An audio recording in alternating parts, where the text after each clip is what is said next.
AP today news. Alluri జిల్లా అరకులో NDA parliament అభ్యర్థి ఉమ్మడి అభ్యర్థిని గీత రోడ్ షో. అన్ని పక్షాల మద్దతు కూడగడుతున్న గీత ప్రజలకు అభివాదం చేస్తూ ముందుకు సాగిన రోడ్ షో. ప్రచార పర్వంలో దూసుకుపోతున్న గీత జగన్ చేతికి అధికారం కోతికి కొబ్బరికాయ ఇచ్చినట్టు ఉంది. అనుభవ రాహిత్యంతో రాష్ట్రాన్ని అప్పులపాలు చేశారు. ఆంధ్ర రాష్ట్రంలో జనాన్ని జగన్ సోమరపోతులుగా మార్చుతున్నారు. విద్యా అవకాశాలు లేవు, ఉద్యోగాలు లేవు, డిఎస్సీలు లేవు. జగన్ ఇస్తున్న పథకాలన్నీ కేంద్ర ప్రభుత్వానివే. అరకుకు అద్దాల రైలును నేనే తెప్పించా. పాడేరులో 620 కోట్లతో మెడికల్ కాలేజ్ ఈ ప్రాంతాల్లో 28 ఏకలవ్య పాఠశాలలు కేంద్ర ప్రభుత్వం ఇచ్చినవే. ప్రధానమంత్రి తెచ్చిన ఆయుష్మాన్ భవ ఆంధ్రాలో అమలు కావడం లేదు. అలాగే 70 ఏళ్ల వృద్ధులకు 5 లక్షల రూపాయలు మా ప్రభుత్వం ఇవ్వటానికి ఏర్పాట్లు చేసింది. గిరిజన ప్రాంతాల్లో డోలు మోతలు తప్పడం లేదు. ప్రైమరీ సెంటర్లు అందుబాటులో లేవు. నేను ఎంపీగా ఉన్నప్పుడు 27 అంబులెన్స్ ఇచ్చాను. ఈ ప్రభుత్వంలో వాటికి పెట్రోలే వేయించే దిక్కు లేక మూలన పడ్డాయి. రాష్ట్రంలో కరెంటు బిల్లులు 5 రెట్లు పెంచడంతో కరెంట్ షాక్ కొడుతుంది. రాష్ట్రాన్ని గంజాయి రాష్ట్రంగా మార్చారు. అనేక మంది అమాయక గిరిజనులు గంజాయి కేసుల్లో సెంట్రల్ జైల్లో మగ్గుతున్నారు. గతంలోని మీ ఎంపీని మీ ఎమ్మెల్యేని జనమే వైఎస్ఆర్సీపీ వారే వద్దు వద్దు అని వెనక్కి పంపేశారు. బీజేపీ అభ్యర్థిగా ఉన్నారు కాబట్టి మీ అందరి సోదరులుగా ఉన్నారు. మీరందరూ కూడా ఆశీర్వదించి పాంగి రాజారావు గారికి అలాగే నాకు 2014 నుంచి 19 వరకు మీలో ఒక్కదాన్నై మమేకమై మీతో మీ సమస్యలతో నేనున్న మీకు ఈ రోజు మీకోసం ముందుకు రావడానికి సిద్ధమయ్యాను. మీరు చూసారు, గత 5 సంవత్సరాలుగా ఇక్కడ ఒక ఎంపీ ఉన్నారు. ఎప్పుడన్నా చూసారమ్మా?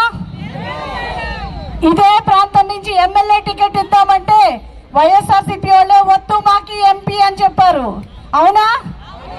వద్దని చెప్పి ఇక్కడ ధర్నాలు చేశారు. అంటే ఎంపీగా ఆవిడ పనికి రాలేదని దాని అర్థం, అంతేనా? కాబట్టి ఎంపీగా పనికి రాని తర్వాత ఇక్కడ ఎమ్మెల్యేగా ఒక ఆయన ఉన్నారు. ఆయన ఎమ్మెల్యేగా ఆయన ముఖం పనికి రాదట జగన్మోహన్ రెడ్డి గారికి, కానీ ఆయన కోడళ్ళు మాత్రం ఎంపీగా పంపిస్తున్నారు. ఆవిడ ఏం వస్తుందో, ఏం మాట్లాడుతుందో, ఏమి తెలుసుకుంటుందో మీకే తెలియాలంతా. కాబట్టి ఈ రోజు గుర్తుపెట్టుకోండి, జగన్మోహన్ రెడ్డి గారు మొహాలు మారుస్తున్నారు. అదే మనుషుల్ని మీ దగ్గర పంపిస్తున్నారు దోపిడీ చేయమని. కాబట్టి మీరంతా అది గుర్తుపెట్టుకోండి. మన బిడ్డల భవిష్యత్తు బాగుండాలంటే ఎన్డీఏ కూటమి ప్రభుత్వం రాష్ట్రంలోనూ కేంద్రంలోనూ కూడా రావాలి. దానికోసం మీ అందరూ తమ అమూల్యమైన ఓటును కమలం గుర్తుపై ఎమ్మెల్యేకి అట్లాగే ఎంపీకి కూడా కమలం గుర్తుపై వేసి మీ అందరూ మమ్మల్ని ఆశీర్వదించాలని చెప్పి కోరుకుంటూ ఇక్కడికి విచ్చేసిన ప్రతి ఒక్కరికి, ప్రతి ఒక్క కార్యకర్తకి ఎండకు వచ్చి ఇక్కడ నుంచి నిలబడి మేమున్నామని మీతో పాటు మాతో పాటు చేయగలిపిన మీ అందరికీ, ఇక్కడ ఉన్న మీడియా సోదరులకు, అలాగే పోలీస్ డిపార్ట్మెంట్ వారు సేవలు అందించినందుకు వారికి, ఇక్కడ చేరున్న ప్రతి ఒక్కరికి, అరకు ప్రజానికం అందరికీ కూడా శిరస్సు వంచి మీ అందరికీ నమస్కారాలు తెలియజేసుకుంటూ మీ అందరూ కూడా మమ్మల్ని ఆశీర్వదించాలని కోరుకుంటున్నాను. జై బీజేపీ, జై టీడీపీ, జై జనసేన, నరేంద్ర మోదీ గారి నాయకత్వం, కూటమి ఐక్యత. పెట్టి నాటకాలు ఆడుతున్నారో వాళ్ళందరినీ కూడా మనం ఎదుర్కొందాం. మన బిడ్డల భవిష్యత్తు బాగుండాలంటే ఈ రోజు తరతరాల కోసం పవన్ కళ్యాణ్ గారు హాయిగా ఏసీ రూమ్ లో ఉండి షూటింగ్లు చేసుకోవచ్చు.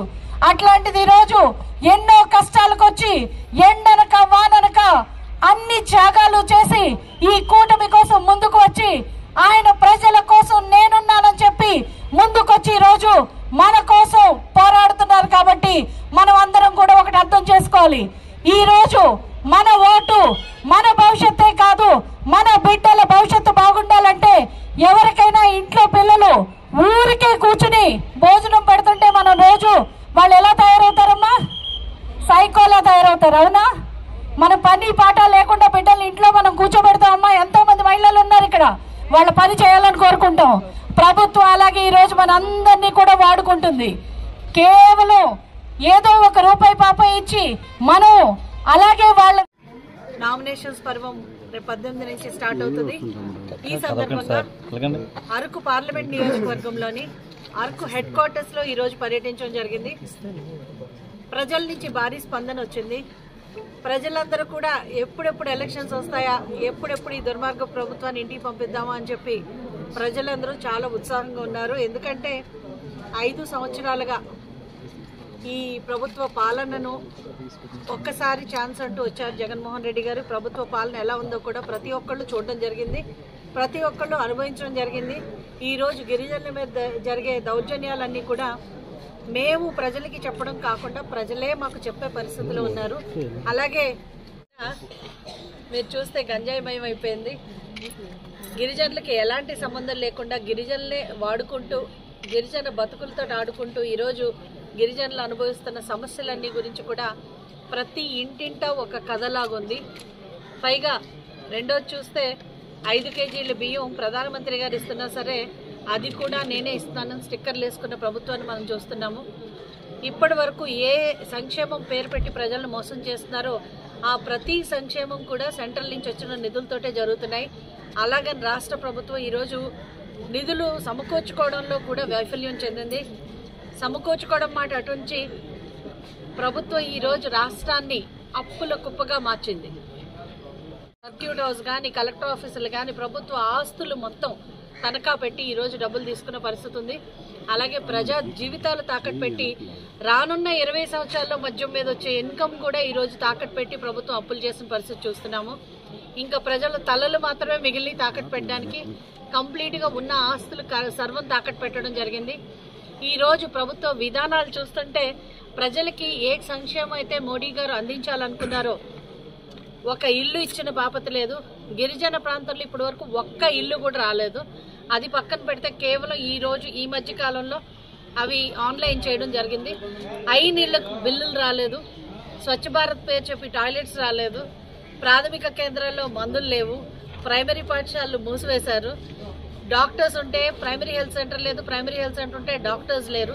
గిరిజనులకు ఈ రోజు కూడా వైద్యం అన్నది అందం ద్రాక్ష పండ్లాగే మిగిలింది. ప్రతి వర్గ ప్రజల్ని జనాల్ని మోసం చేసుకుంటూ వచ్చింది ఈ ప్రభుత్వం. ఎంప్లాయీస్ కి సరైన టైంకి జీతాలు ఉండవు. సిపిఎస్ రద్దన్నారు, దాని సంగతి పక్కనే వెళ్ళిపోయింది. ఇంతకుముందు ఎంప్లాయీస్ కూడా మేము 2 చేతులతో టోటల్ వేసామని చెప్పడం జరిగింది. ఈ రోజు ఎంప్లాయీస్ అందరికీ కూడా ఒక్క ఛాన్స్ జగన్ గారి గురించి మొత్తం బోధపడిపోయింది. ఈరోజు ఎంప్లాయీస్ అందరూ కూడా అంగన్వాడీ టీచర్స్ రోడ్డుకి ఎక్కారు, అలాగే ఆశా వర్కర్స్ రోడ్డుకి ఎక్కారు, కార్మికులు వెలుగు వర్గర్స్ అందరూ కూడా రోడ్డుకి ఎక్కిన పరిస్థితి చూస్తున్నాం. ఈరోజు ప్రతి వర్గ ప్రజల్ని ఈరోజు మోసం చేసింది. ఫ్రాంక్లీ చెప్పాలంటే జర్నలిస్ట్ సోదరులందరినీ కూడా మోసం చేసింది. ఈ రోజు వరకు ఇళ్ల పట్టా ఒక్కళ్ళకంటే ఒకళ్ళకి రాని పరిస్థితి ఉంది. అక్రెడిటేషన్ కార్డ్స్ ప్రాబ్లం ఉంది. ఈ రోజు ఇక్కడ చాలా మంది గిరిజనేతరులు కూడా ఇక్కడ అరకు ప్రాంతంలో పనిచేస్తున్న జర్నలిస్టులు కూడా ఉన్నారు. వాళ్ళకు కూడా ఈ 5 సంవత్సరాలు ప్రభుత్వం ఉన్నా కూడా ఒక్క సౌకర్యం కూడా ఈ రోజు ప్రభుత్వం కల్పించకపోవడం చాలా శోచనీయకరం. మీడియా సంస్థల్ని కానీ మీడియాను కూడా ఈ ప్రభుత్వం వాడుకుంటుంది కానీ వాళ్ళ పబ్లిసిటీ కోసం. కనీసం అక్కడున్న జర్నలిస్టులకి మినిమం సదుపాయాలు కూడా కల్పించని పరిస్థితి ఈరోజు మన రాష్ట్రంలో ఉంది.